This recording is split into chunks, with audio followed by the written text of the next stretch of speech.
are many other reasons, such as losses that can be due to signature exploits or re-entrancy attacks or flash loads attacks, but by far, the single biggest attack vector is private key compromise. And if you look at just the data alone, more than 40% of the assets was lost was due to private key leakage. And like 7 out of 10 largest hacks last year was due to the same reasons. We have institutions that was compromised.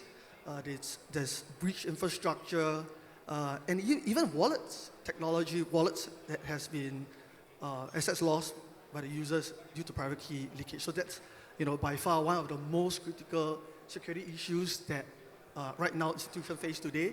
And which leads to my second point. A lot of the times assets that are lost, it's not just due to system vulnerabilities, but in security we have this saying called you're only as strong as your weakest link. And quite often the weakest link is actually the users themselves, right? The users that may be exploited because of social engineering attacks or phishing scams, which then brings me to my last point.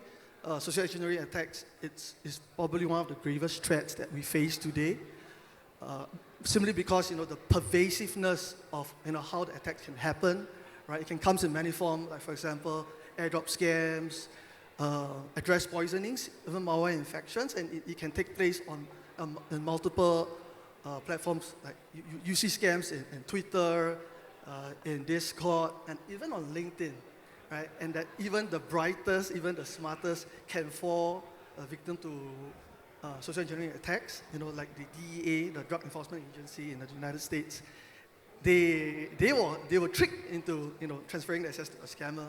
And even Vitalik Buterin, has his account that was compromised, which then led to an airdrop scam, right? So I think that's the few key threats that the industry face today, and something that needs to be tackled. Yeah, I think talking about 2023, I think a lot of people will also compare to 2022. One of the big events that happened was the Axie Infinity hack as well, right? Which resulted in private key compromise as well. That's right, private key compromise. But I think with that question, I'd like to come to you, Stephen. You talk about interoperability, and that's a way to get the different blockchain to work together and make it more mainstream. But as a result of interoperability, we have all these cross-chain projects, and sometimes some of these have vulnerabilities or weak points. What are your thoughts on how these are contributing to the threat landscape? Yeah, well, I mean, I can say the only time that I ever fell for a scam was I was in a rush to bridge Ethereum over to Polygon, and I Googled, Ethereum or Matic bridge, and I was in a rush, and I deposited, or I thought I deposited, I think it was 1 ETH in the bridge, and it never came out. And then about 2 hours later, I realized it was a scam. So, I think just from a personal experience, that was I hold my hand up the time I fell for a scam. But I think on the question of interoperability, I suppose I would talk about it a little bit from an identity point of view, and how, there's lots of identity projects in crypto, going back to 2017, projects like Selfkey, let's say an early ICO, and you kind of have a lot of different projects building an identity, and then it's like, well, how do they talk to each other? I think beforehand we were talking about SingPass, that's used in Singapore. Okay, great, but try and bring that to Europe. People are scratching their heads saying, what's SingPass? The European Union just a couple of days ago introduced a directive for digital wallets that European citizens must be provided with a digital wallet. Okay, great, but then how does that talk to, if you travel outside of Europe? So I think, blockchain identities, this goes back to the threats point of view, that if somebody gets verified with a blockchain identity, how much can you rely upon it? There's different levels of identity. Identity of a sports club or a DAO is different from identity that will get you open a bank account. So I think, there's a lot of tricky things there that need to be worked out. I also think from an emerging markets point of view, a lot of people actually don't have much identity to begin with. In some of the markets we're dealing with, They might only have a voter registration card or a birth certificate. Is that enough from a global point of view to get a digital identity? I'd like to say yes, but is a voting card in Nigeria going to open you a bank account in the European Union? Probably not. So I kind of think the identity threats, who you can rely on in the sector, are still very much open questions. Like I said, there's been a lot of projects that have tried to do this, and how the hell do they end up all talking to each other? That's another question. So I'm not really providing an answer, I'm just asking more questions. But. Right. Yeah. So talking about identity, I think Henry, earlier you had a lot of perspectives on the data aspect that there's a lot of efforts in looking at securing the crypto digital assets on blockchain, but not so much the data side. Can you explain more about that? Sure. So currently the blockchain and the crypto, and also the identification and the security are all focused on our digital assets part. So, but actually for the Web 3.0, which is the next generation web, it's a technology innovative way to actually to upgrade the whole internet. And the major focus will be the data and application separation. So what does that mean? So for example, we all talk about disrupt Web 2.0. So what does that mean? That means the platform always own our own data. For example, Facebook and Twitter. And all those platforms own our own data. But can blockchain technology help to address this issue? The answer is no, right? So for the blockchain and the crypto, it doesn't matter how advanced and how the security developed, but the centralization of the data still there. So the disruption of actual Web 2.0 should have started from the data. So first, the platform owns the data. So the Web 3.0 protocol, the first task, major task, is to return data ownership to users. And then the value carried by those data can return to users. So those values are really universal basic income. It's not the UBI proposed by Sam Altman from WorldCoin. So UBI is never something like OpenAI make money for the world and then distribute it to human beings. No, a centralized company will not be able to distribute the income in an effective way. So people don't trust like Microsoft and OpenAI to fund our emerging countries and the people for UBI. Never. It's never going to happen. So what is the real Web 3.0? Web 3.0 is people own their own data. So they own their own data, and this data was identified by every decentralized identifier. And those data stored in a way that users can easily authorize to other applications. In return, they got data back. So that's called global decentralized data exchange. So the Web 3.0 is about a web of data. And this protocol, for example, Solid by Tim Berners-Lee, which is the founder of the World Wide Web, and by MetaLife, which is a decentralized social network, will lay the foundation for our data. It doesn't matter what kind of data, social, e-commerce, healthy, gene data, it all belongs to yourself, and you are going to make money with blockchain mechanism.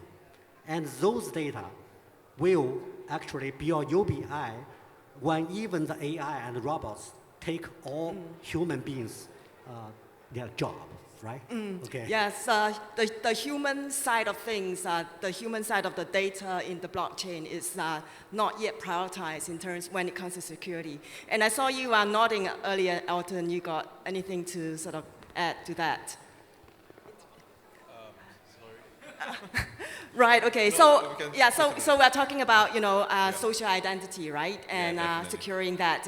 What do you see are some of the weaknesses in the current way that we are securing this? And perhaps talk about a little bit about your solution and how you look at mitigating some of these weaknesses. No, everyone shared very valid points. First, Stefan talked about developing emerging markets and how people in Africa or less developed countries don't really have relevant socials that we in more developed countries would have, such as LinkedIn, Twitter, that defines who we are. So when it comes to identity, it's very interesting because when we talk about identity and we talk about blockchain, we're kind of decentralizing the identity portion and also have that be the kind of starting point of your potential audit trail of whatever you do, be it in on-chain, in a Web3 world, but outside of it as well. And with that credential, you can carry on to many applications, be it job searches or applications to anything. So I find blockchain technology very particularly fascinating. The technology itself is about immutability, transparent, and it's about self-sovereignty. I think that's something that we see very prevalent in recent years, maybe not so much many years ago, but with all the scams and fraud that's happening, leakages from centralized bodies, we just want more control over our own data. And with blockchain technology, it just gives you that kind of control. So with that kind of control and infra, so for example, the company I'm working for right now, I'm leading products at the Binary Holdings, and what we do is we provide this self-sovereign DID, self-sovereign decentralized identity to users, and with that identity, they can toggle their privacy while harnessing the security of the blockchain to do many interesting stuff, and build their own audit trail. They could, for example, if you just graduated from a university and your employer want to see whether you've really graduated from the university, so they talk to the university, but that would take a very long time. So what they do is they have this thing called the verifier credentials, a VC, so it's not venture capital, where the issuer just issues its VCs to you, and then with that, you can just bring it, store into your self-sovereign DID or self-sovereign identity, and just carry on to not just the Web3 world, but outside of it as well. So it's very interesting. The use cases that we have explored is only the minuscule, 5-10%. There's countless innovation that even I can't think about right now that can be explored. So it's, very interesting to add on to the identity portion. Right, yeah, and Chong, of course, you have worked in securing identity assets for more than 2 decades now. So can you just share with us, the latest sort of weaknesses that you see in blockchain in securing identity and? Yeah, thanks, Jane. I think I agree with Jack when he talked about all these compromises that are happening right now. The compromises coming from losing access to losing your private key, especially in the Web3 world. But I think a lot of the biggest threats that are happening right now is the massive leak of your credentials. Web2 way of identifying you as who you are, a lot ties down to you having access to your email address, right? Or maybe you having an account with Facebook or X. So the idea of relying on all this information to determine who you are, I think needs to be relooked at. And I feel that the current threat that are happening, all these leaks that are happening, everyone would know about you, because if you look at all the leaks that happened to Singapore, I mean, we won't name it but it was very embarrassing for us, where your NRIC is now public knowledge. Your addresses, your parents' name are all public knowledge. Just imagine how much can a user do with this, or can a hacker do with this, right? And I guess that leads us to really look at what should we be doing, to make this, to secure this piece of information, especially using blockchain technology. I think it's an ideal way of doing it. Where Elton, I think in terms of, we're also a big believer of using decentralized protocols to achieve this, because having self-custody and having you owning fully your identity, because by proving that you own the private key, does have a lot of merits, to securing this infrastructure. Yeah, I think Jack, earlier you pointed out, one of the biggest compromises is the private key compromise. And I think one of the, perhaps the vulnerability there or the weaknesses there is the fact that some of these infrastructure, even though we are calling it Web3 or blockchain, is still sitting in centralized sort of infrastructure. And it makes it sort of a point of weaknesses for the attacker to focus on and therefore exploit. So thank you for this very quick... and the weakest link is actually the person, right? Remember, if I'm going to do social recovery, I think I have to think very clearly about how can I design a better way to do social recovery. Oh, so you can't hear me just now? Yeah, so, sorry. So, basically I mentioned that, when Jack mentioned the weakest link in that compromise is a person, and if you rely on the recovery of your access to a key on social, then you have to think very hard. How are you going to do it? Because that's going to be an easy way for someone else to gain access to your private key. Yeah, that's right, yeah. And of course we have amongst you, the 5 speakers, you have solutions that ideally help secure the different aspects of the assets in the blockchain world. So talking about all these threats, right, and what are some of the latest developments that you see in the blockchain technology that is helping us to secure all these assets and also to provide the privacy aspects as well? If I may just jump in. So I think I briefly talked about this technology called the zero knowledge technology. I'm not sure how many of you here know. But to put it simply, it is basically just showing a proof to one party, showing a proof to the other party without revealing much information, hence the name zero knowledge proof. And it's very fascinating because theoretically it's kind of possible, and people talked about it much last year, but we've seen applications down to the blockchain level or even the hardware level, like today. Talk about linear blockchain, there's many blockchains out there that's applying such proofs at the infra layer. And with that, you have privacy issues that we are able to tackle, where you don't need to show all the sensitive information that we want to show, just like how Song showed that, we go to the website, we put our email and give our information here and there without knowing all information is actually out there. And that's where all the privacy issues come into play. And with blockchain and with, I think I'm very bullish on this zero knowledge technology. I think we can really start to build real trust. And blockchain is a trusted system. If you trust the system, then yeah. But we can really explore and really truly give back self-sovereignty in terms of data. People control over their own data, and with that, yeah, it could be very interesting to see what happens after. Yeah, I think Stephen. Well, just what Elton said there. One of my favorite use cases of zero knowledge proofs would be, let's just take a basic example of, you walk into a bar, you want to buy a drink, the barman says, show me your ID to prove that you're over 18.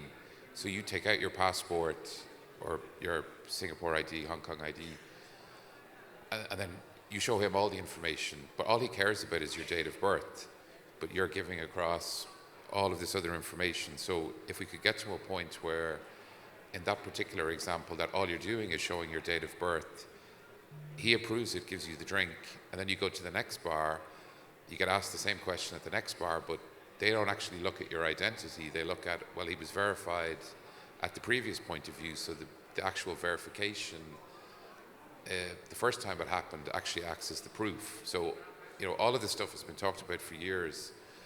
But I think with zero knowledge proof, we're kind of getting closer to it. So just to add that. Yeah, John. Yeah, can I just add on? So, yep, from an institutional perspective, we use multi-party computation, which is cryptography, to break up private keys, into shards. Because earlier on we spoke about, one of the major causes of private key compromise is because single private key, in terms of how private key is being managed, is that usually suffers from a single point of failure. Right, so we use MPC to break up the private key into shards, and usually helped by multiple participants. And the thing is that, we use multiple cryptography techniques to strengthen this process. So like Elton and Stephen talked about zero trust, zero knowledge proof. Zero knowledge proof is actually also used in MPC, right? Because we secure the individual participants' private key shards data, allow the participants to come together to do an MPC distributed signing without the individual key shards input ever being exposed, to any third party or even within, the participant itself. So cryptography, it's very important, as one of the layers of security that we use to secure our assets. But not just that, for institutional perspective, we have to deploy, a multi-layer architecture. So in security, we call defense in depth, right? So even if one layer has been compromised, there's still multiple layers that can go towards safeguarding your assets. So for example, we use decentralized key charge management using MPC. We use trusted execution environment, right, to secure all the sensitive cryptographic data and to make sure that verifications of approvals are done in a trusted environment. And also, we use zero trust architecture to ensure that there's always multi-factor authentications in place to make sure that we mitigate risks like data leakage, as well as not just external attacks but also internal frauds. Yeah, so I think zero knowledge proof and multi-party computation is going to be like really exciting technologies that we'll see that's going to be increasingly adopted, right, to mitigate some of these threats. Henry, earlier you wanted to say something. Sorry. Yeah, so zero proof technology, and all this advancement from blockchain technology, and actually was incorporated into the protocol stack of our next generation web. But in addition, and also to this blockchain technology, and all those, the security and protocol stack about data was already incorporated into the protocol stack. So the protocol stack right now is very thick. So compared to the Web 2.0 protocol stack, the Web 3.0 protocol stack is very thick. So this thick protocol stack, we call fat protocol stack, actually can empower all those Web 3.0 applications and can be owned by the individuals. And because individuals don't have to worry about certain security problem which associated with applications which can only be handled by large corporations. So in the Web 3.0 era, and the people, individual, and the small and the medium-sized the enterprise can actually be powered and be empowered by those technologies. So because when data was returned to everyone and associated with its value, so the data security must be handled by the user themselves. Right now, those technology can help to protect, and not only about protect the data, but also you need to help the data can be exchanged. So the zero knowledge proof, all this kind of technology was critical for the Web 3.0. Yeah. Yeah, so all these technologies is very exciting, and I think I'd like to come to you, Chong, because you talked briefly about AI earlier. So AI, of course, is all the buzz and is emerging technology. How is that going to help, the blockchain security and privacy aspects, or not? Hello. Yeah, I think I do see AI playing both part of both sides of in the security equation, right? AI can be deployed by the hackers or whoever wants to compromise you, but I think there's also a side that when we're doing security management, we want to rely on AI to pinpoint where are the compromises coming from. So the use of AI, I think we have to always look at it in a almost like an ambivalent way, right? But what I see is that with the proliferation of the data that's out there, and with AI, compromises are going to come a lot fast and strong. Right? I mean, they are able to easily determine, what is how can I get a hold of your identity? And I guess we need to up the game, and build better process, better solutions, or with AI helping us on the good side, to protect our users as they navigate this very difficult technology known as Web3. Yeah, you say that AI is going to help the cyber defenders pinpoint weaknesses, but that's also going to help the threat actors to pinpoint where to attack. Right? Yeah. It's both sides of the coin. That's right. Both sides of the coin. We have not much time left, but I'm just wondering whether any of the audience have any questions to pose to our panelists before I. Oh, we have a gentleman over there. Actually, this is for Stephen. Because Sorted Wallet supports older phones, are there any technology risks relating to that are unique? I mean, the iPhone will have face recognition. I don't know if the other phones will have that. Short answer, yes. I mean, there is no biometric security on older phones, so you are relying on a passcode, and people maintaining the integrity of their passcode. On a blockchain level,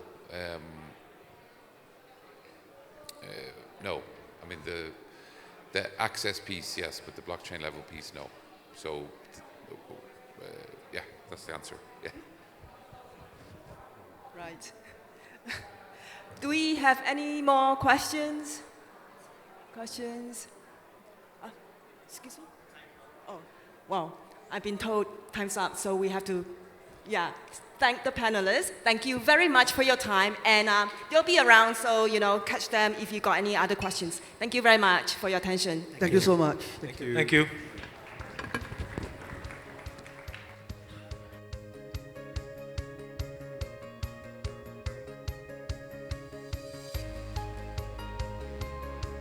Thank you once again to our panel discussion, to all our panelists and moderator with the topic blockchain and identity verification, addressing security and privacy concerns. So for those who have any other questions, you can consult with them when they're on the floor, so you guys can talk to them personally.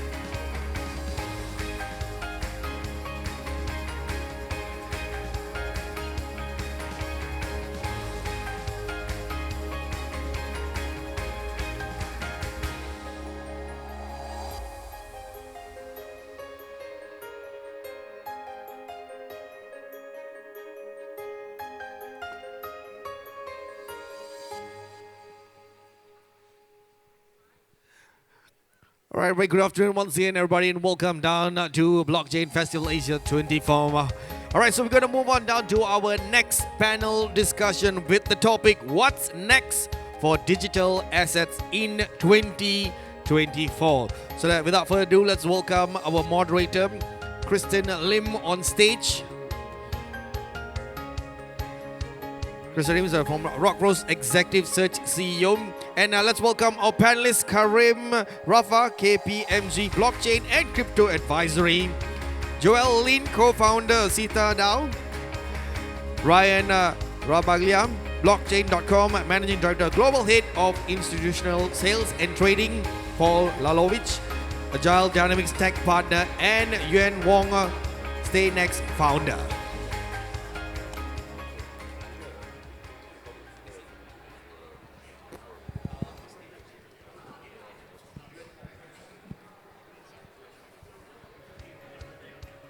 Mr. Yuen Wong, are you here?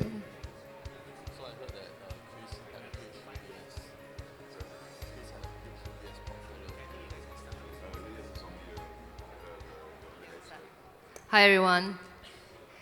Thank you for being here today. This afternoon, my name is Kristen. So I'm a founder of Rockrose. We are an executive search firm specializing in Web3. So here we have a few panelists, very experienced bunch of panelists from Singapore, Hong Kong, as well as Dubai. Oh yeah, Hong Kong, Yuen. Thanks. Thanks for coming.